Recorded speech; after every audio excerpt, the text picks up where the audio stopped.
ho aminareo anyariavana ny fahasoavana sy ny fiadanana avy amin'Andriamanitra ray sy Jesosy Kristy ilay tompony finoantsika ary ny firaisana amin'ny fanahy masina. Amen. Ny fomba anehoan'Andriamanitra ny fitiavany.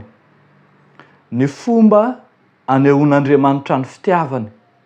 Ao amin'ny epistily voalohany soratan'i Jaona toko 4 ny andinin'ny 7 hatramin'ny faraka amin'ny 20 farany mofinaina voalahatra ho antsika anio izay vakiantsika amin'ny anaran'i Jesosy manao hoe: ry malala, aoka hifankatia isika fa avy amin'Andriamanitra ny fitiavana.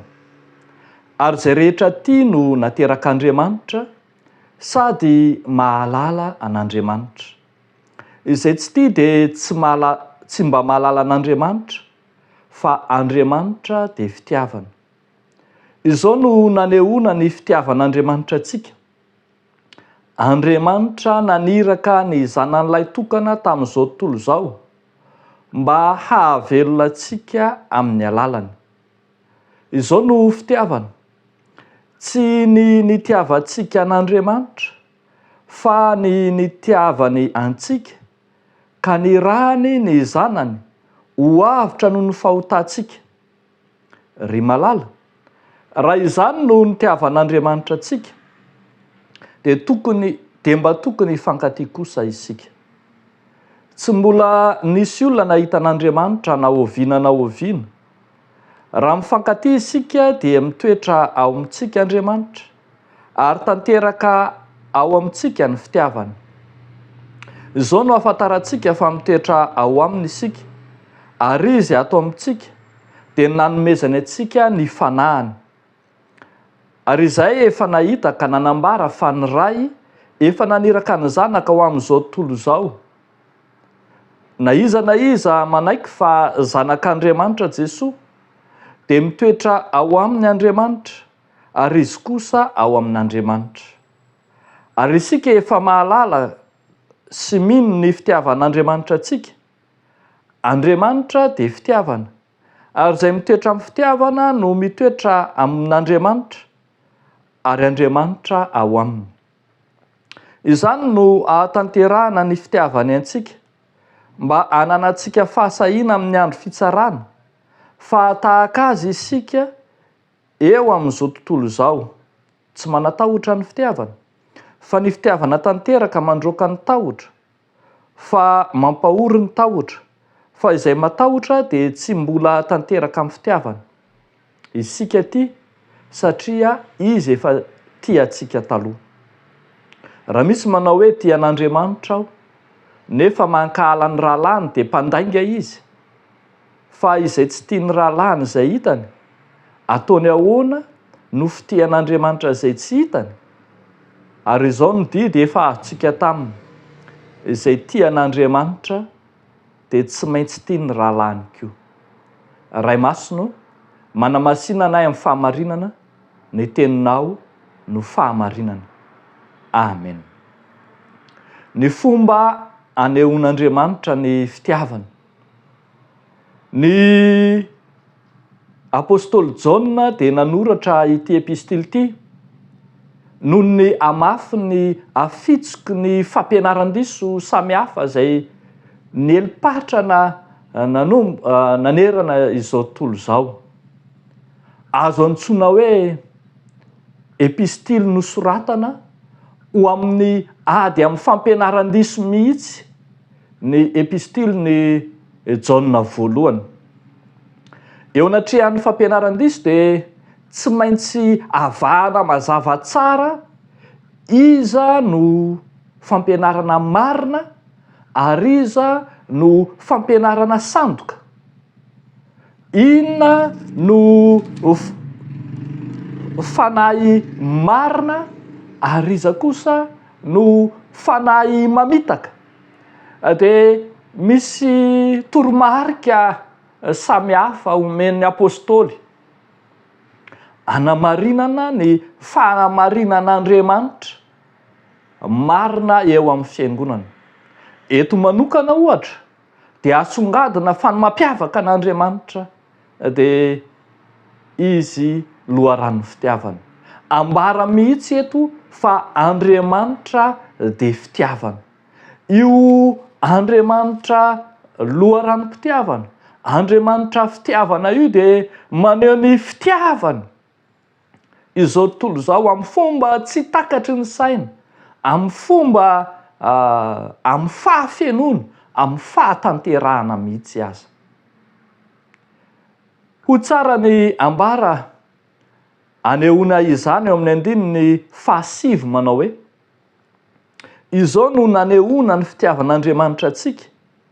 Andriamanitra naniraka ny zanany lahy tokana tamin'izao tontolo izao mba hahavelona antsika amin'ny alalany.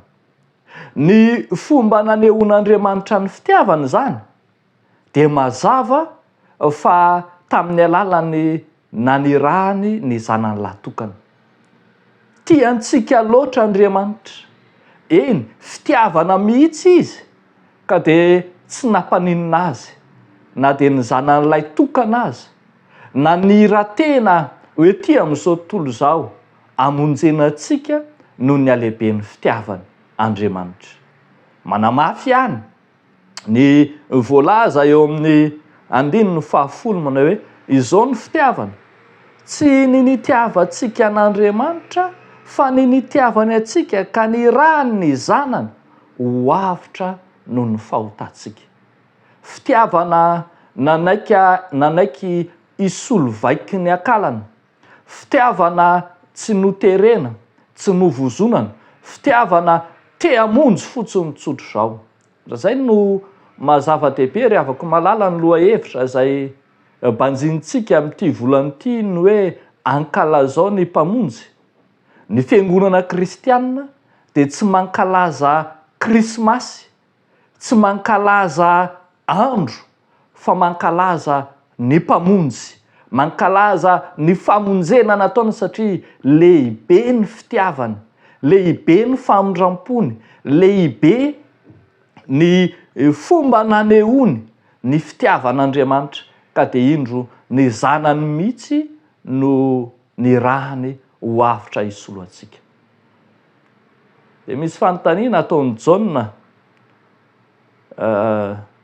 amintsika manao hoe raha izany aza no fitiavan'Andriamanitra antsika dia mba manao ahoana kosa ny tokony hitiavantsika an'Andriamanitra?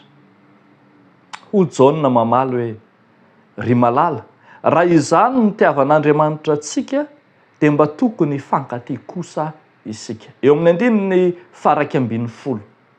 Eo anatrehan'ny ady lahy sy ny fampianaran-diso izay misoko mangina sy mamely any am-parahato ka manao daka tsy hita maso amin'ny fomba samihafa, mihinana ondry sy misavika ondry ary manao izay clientélisme samihafa hisintomana ny ondrin'Andriamanitra. Dia ampianarany Jaona kosa isika hiaina ny fitiavan'Andriamanitra. Ao anatin'ny fitiavan'Andriamanitra hiaina ny fiangonana no ahazahoana manohitra ny hevitratsin'ny Satana, ny paikan-dalon'ny Satana rehetra amin'ny fampianarana diso samihafa. Rehefa hain'ny fiangonana ny mianatra ny fitiavan'Andriamanitra ka mahatonga azy hanana fiainam-pitiavana, fiainam-piombonana, dia sarotra ho an'ny izay mitady anakotaba na hisavika na hisarika amin'ny alalan'ny fampianarana samihafa ny hiditra ao anatin'ny fiangonana feno fiombonana sy fifankatiavana ary ny fitiavan'i Kristy. Io fitiavan'Andriamanitra io arak'izany no ilaina sy takiana ampiarina ao amin'ny fiangonana. Ny fitiavan'Andriamanitra dia mitaky antsika hanana fiainam-piombonana, fiainam-pifankatiavana ary ho tiany namantsika tahaka ny tenantsika. Ambara mihitsy eto fa lainga raha misy milaza fa tia an'Andriamanitra izy kanefa mankahala ny rahalahiny. Lainga ny fitiavana an'Andriamanitra sehontsika rehefa tsy misy ny fifankatiavana amin'ny samy olombelona. Ny namantsika, ny hafa manodidina antsika no endrika Andriamanitra hita maso tokony anehoantsika ny fitiavana. Ao anatin'izao vanim-potoana ny ankatoko ny krismasy izao, vanim-potoana fankalazana ny mpamonjy, dia asaina ny fiangonana, asaina ny kristianina tsiraray avy hiaino izany fiainam-pitiavana izany, ka ity fankalazana ity dia fankalazana feno fitiavana, feno fiombonana, feno firaisan-kiny, feno fifankatiavana, satria samy zanak'Andriamanitra. Fanahy ihany no ny asa amin'ny fiangonana, ary fanahy efa avy amin'Andriamanitra, ary isika tsiraray avy dia samy nandray ilay avotra nataon'ilay fitiavan'Andriamanitra, dia nanolorany ny zanany ho famonjena antsika. Eo an'Andriamanitra irery an'ny voninahitra. Amen. Hivavaka isika. Tompo, misaotra sy mideranao zahay fa Andriamanitra lehibe loatra ianao, lehibe amin'ny fitiavana, fitiavana mankadiry, fitiavana hafa mihitsy, fitiavana tsy mba tahaka ny an'izao tontolo izao no nitiavanao anay, fa nafonao hatramin'ny zanakao aza, ny ainao aza ho avitra hisolo anay. Nandray izany izay Tompo, dia resy lahatra ny amin'ny tokony hiainanay ny fifankatiavana, indrindra eo amin'ny fiarahamoniny mpino, ao anatin'ny fiangonana, ao amin'ny fikambanana, eo amin'ny manodidina anay, amin'ny mpiarahamonina aminay, indrindra ao amin'ny ivon'ny ankohonanay.